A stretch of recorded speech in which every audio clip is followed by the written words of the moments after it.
Okay, so when you think Mozart, you probably picture the wig. Maybe that scene from Amadeus, right? Sure, the classic image. Powdered wig, maybe a harpsichord. But have you ever really thought about how, well, far his influence stretches? I mean, it's not just concert halls. Oh, absolutely not. He pops up everywhere. Everywhere. Movies, Yeah. rock songs, video games. It's kind of wild, actually. Makes your head spin a bit. It really is remarkable, isn't it? This 18th century composer still sparking all this creativity across so many different platforms. Yeah, for someone who didn't live that long, his, cultural footprint is massive. It really is. Exactly.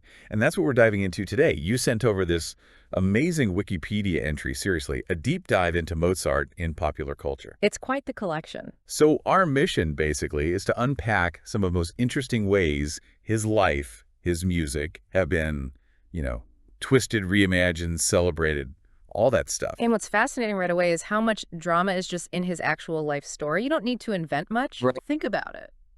The child prodigy wowing everyone.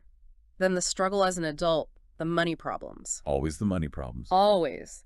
And then, of course, the big mystery dying so young, mid-requiem. It's narrative gold. Pure gold. Okay, so let's start with fiction.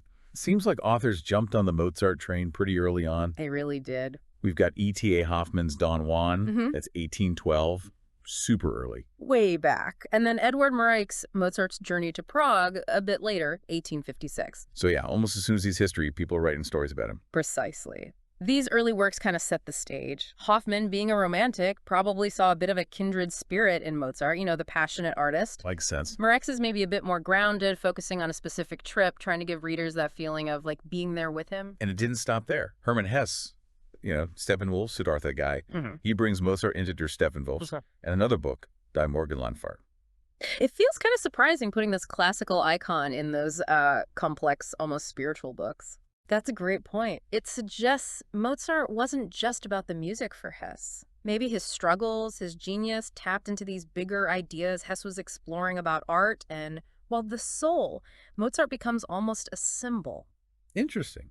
Then jump forward to 1968, David Weiss's Sacred and Profane. Sounds more like historical fiction, using the facts but adding invented bits. Exactly. Weiss was aiming for that historical feel, using what we know, but fleshing it out to make it a more, immersive story, letting you imagine being in Mozart's world. Okay, now the big one.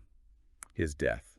Always surrounded by, rumors and mystery. Always. Scott Mariani's thriller, The Mozart Conspiracy from 2008, it dives into that, but not the usual Salieri poisoning thing. Right. It goes for a political motive. Which is a different angle. Yeah, it really highlights how these historical gaps, the things we don't know for sure, become playgrounds for writers. They can project modern ideas like political plots onto the past. And speaking of playing around, Bernard Bastable's detective novels. Dead, Mr. Mozart. And too many notes, Mr. Mozart. Okay, get this. Mozart doesn't die young. He lives into the 1820s. He's in London. He's a struggling musician, not even a good one. And he's bumping into British royalty. It's brilliantly bizarre, isn't it? Totally. Just flips everything we think we know about him, drops this icon into a totally weird context, makes you think about fame, talent, how things could have been different. Then there's Mozart and the Archbooby by Charles Niter.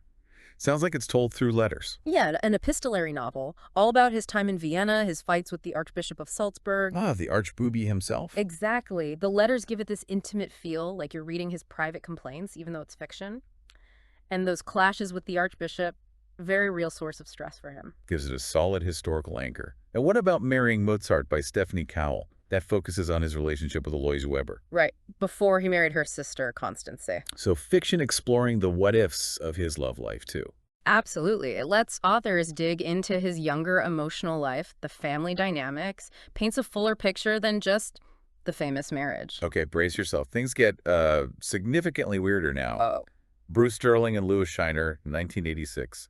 Mozart in Mirror Shades. Mm-hmm. Mozart as a DJ wannabe in a cyberpunk future. Oh, wow. Okay, that's a choice. Right. A total genre smash-up. What does that even mean? Well, it's radically recontextualizing him, isn't it? It's asking, what part of Mozart, his creativity, his maybe rebellious side, what part survives in a completely alien techie future? It's kind of a comment on timeless artistry, maybe. Maybe. And it doesn't stop there. Mark Rayner's The Amadeus Net. Mozart is an immortal jazz pianist living in a sentient city selling lost compositions. Okay, now that's just pure imagination running wild. Immortal jazz I pianist. know. It really speaks to his almost mythical status, doesn't it? The idea that his genius is so powerful it could just keep going, adapting to new forms, new futures. Like his music itself. And one more in fiction. Time for Patriots. Alternate history. Time travelers save constancies, then they cure Mozart too. Oh, interesting. So he lives until 1805 and writes an opera based on Benjamin Franklin. Ben Franklin. Wow. That's a historical mashup I'd kind of like to hear. What's the draw of these what-if stories? It's exploring the butterfly effect, isn't it? Change one thing, a great artist lives longer. How does that ripple outwards? How does it change music, culture, maybe even politics, connecting Europe and America through Franklin? It's a fun thought experiment. Definitely. Okay, let's shift from the page to the stage. Drama. Right. Alexander Pushkin's play, Mozart and Salieri, that really locked in the idea of Salieri poisoning Mozart, didn't it? Even though, like, historians mostly say no. Absolutely. Pushkin's play was hugely influential. It tapped into that compelling story, jealousy, mediocrity versus genius, powerful stuff, even if not strictly factual, storytelling trumping history sometimes. And then the big one, Peter Shaffer's Amadeus, the play, which then became that movie. Can't talk about Mozart on stage without talking Amadeus. Yeah, it really digs into that contrast, right?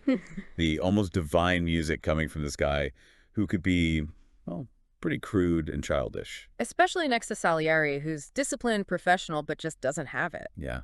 What makes that clash so powerful, do you think? Schaffer just uses it brilliantly to ask big questions. What is genius? Where does it come from?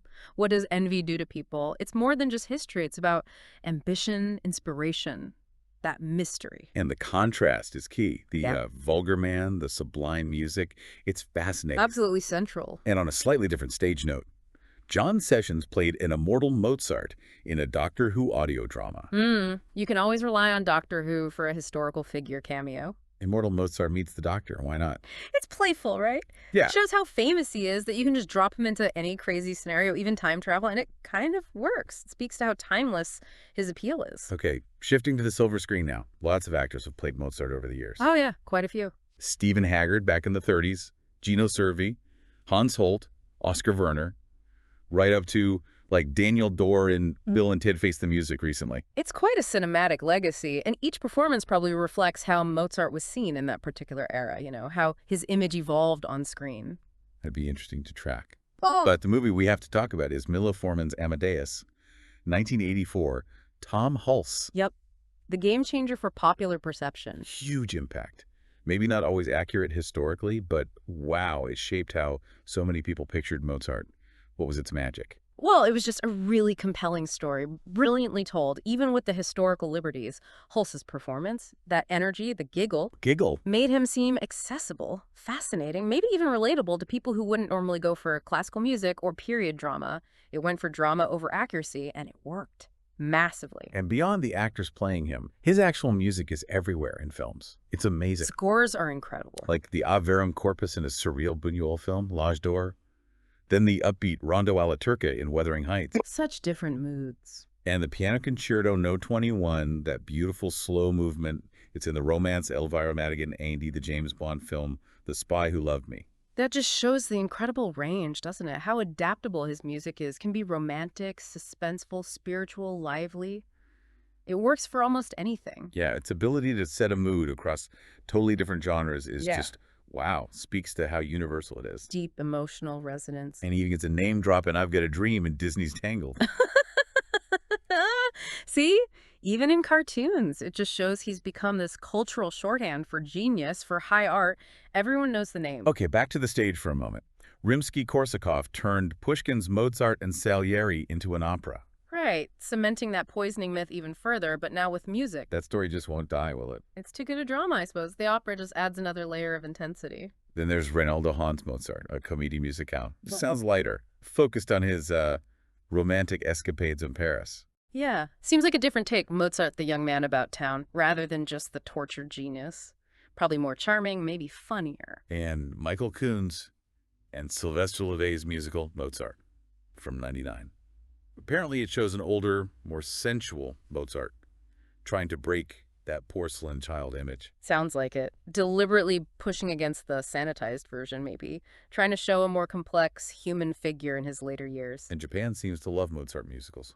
There's Mademoiselle Mozart. Which was revived just recently, yeah. And a French rock opera, Mozart, L'Opéra Rock, that also played there. It's pretty amazing that international reach shows the themes and his life story and obviously the music just resonate across cultures. Different interpretations for different audiences. And get this. Just last year, 2023, 2 different Japanese musicals about his circle. One called Nigero, about his librettist, Da Ponte. Lorenzo da Ponte, yeah.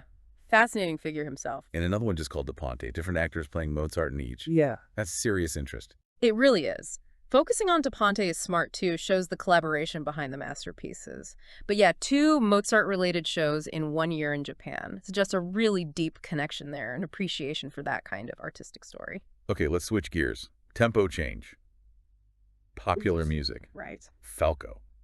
Rock Me Amadeus. 1985.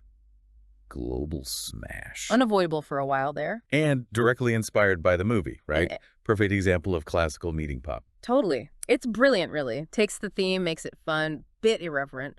Introduce Mozart, or at least the Amadeus version, to a massive new audience. Bridge those worlds. Then you've got the rock band The Gathering. They did a song called Travel that's actually about Mozart. That sounds like a more direct, maybe more thoughtful tribute. Using his story as inspiration for their own music, not just sampling. Yeah, different kind of engagement. And the Wombles. The Wombles, underground, overground. They did Minuetto Allegretto, based on the Jupiter Symphony. That's fantastic. Such a charming way to sneak classical tunes to kids, isn't it? Shows how catchy his melodies are. Totally.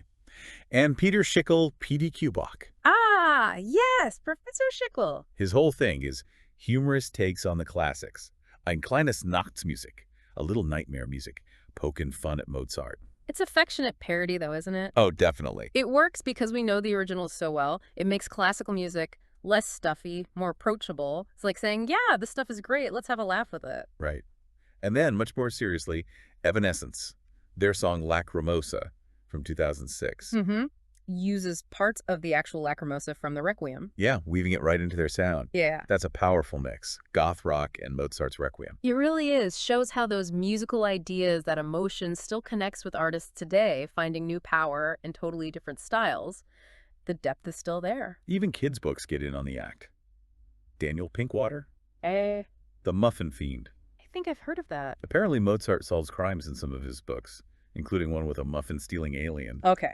Alien muffin thief. That's creative license defined. Right. But hey, maybe it gets kids curious about who this Mozart guy is. Makes him fun, not intimidating. Good point. Introduces him in a really memorable, if bizarre, way. And he and his sister, Nannerl, are in the 39 Clues series. One False Note. Oh, the adventure series. Yeah, and they're in a Magic Treehouse book, too, Moonlight on the Magic Flute. So he's part of these educational adventures now. It's a smart way to weave history into stories kids are already reading. Makes learning feel like part of the fun. And apparently he even showed up in a comic strip called Pibgorn. See? He really is everywhere. Comic strips, too, just pervasive. Okay, television. Lots of Mozart on the small screen, too. French miniseries back in '82. Documentaries like Mozart on Tour. Animated cameos. He was in the Little Mermaid series. Yeah. And The Simpsons. Yep, the Magical History Tour episode with Salieri. Of course, he's basically a TV veteran. The variety is huge, isn't it? Drama, documentary, comedy, cartoons. Shows how many ways you can tell his story on TV. There was a German kids show, Wunderkind Little Amadeus, all about his childhood. Makes sense, focusing on the prodigy angle for kids. And more recently, Mozart in the Jungle, which wasn't strictly about him, but his name, his legacy, hung over the whole thing. Right, using him as a kind of symbol for the modern classical music world, its passions and pressures. He was even in a sitcom, Genie in the House, and he's a main character in an anime, Classicaloid. An anime, wow! That's taking him into a really different visual style. Yeah, reimagining him for a whole new, probably younger audience, Uh-huh. taking big creative swings. Definitely. And look, even now, the BBC's got a new series coming, Mozart, Rise of a Genius. Sounds more historical letters, reenactments. So the interest is still there, centuries later, to try and understand the real person, using the actual sources. The fascination continues. And finally, video games. Okay, this should be interesting. There was an old one, Amadeus Revenge, where you defend his piano concerto. You defend the concerto? How? No idea. But his music is in games like The Adventures of Captain Comic. He's summonable in Scribblenauts. You can summon Mozart. What does he do? Right. And he's a character in Fate Grand Order and a boss ghost named Amadeus Wolfgeist in Luigi's Mansion 3. Amadeus Wolfgeist. That's brilliant. Who knew he was such a gaming icon? What does that even tell us? Well, it shows his cultural relevance has even hit interactive entertainment, reaching gamers who might never listen to a symphony otherwise. It's another way his legacy stays alive, gets played with. It's just kind of mind-blowing when you lay it all out like that, isn't it? It really is. From like 19th century novels to 21st century anime and video games, Mozart just keeps showing up Yeah. everywhere in the weirdest, most diverse ways. Absolutely. And seeing it all together like this, it really highlights how multifaceted his appeal is. It's not just the music, amazing as it is. Right. It's also the story of his life, the Hmm. genius, the struggle, the humanity underneath it all that just keeps connecting with people. So thinking about this whole wild tapestry, Mozart in pop culture, Mm. it makes you wonder, doesn't it? What does this constant fascination centuries on really say about him? Or maybe what does it say about us? What parts of his story, his music, are we reflecting back in all these different mirrors?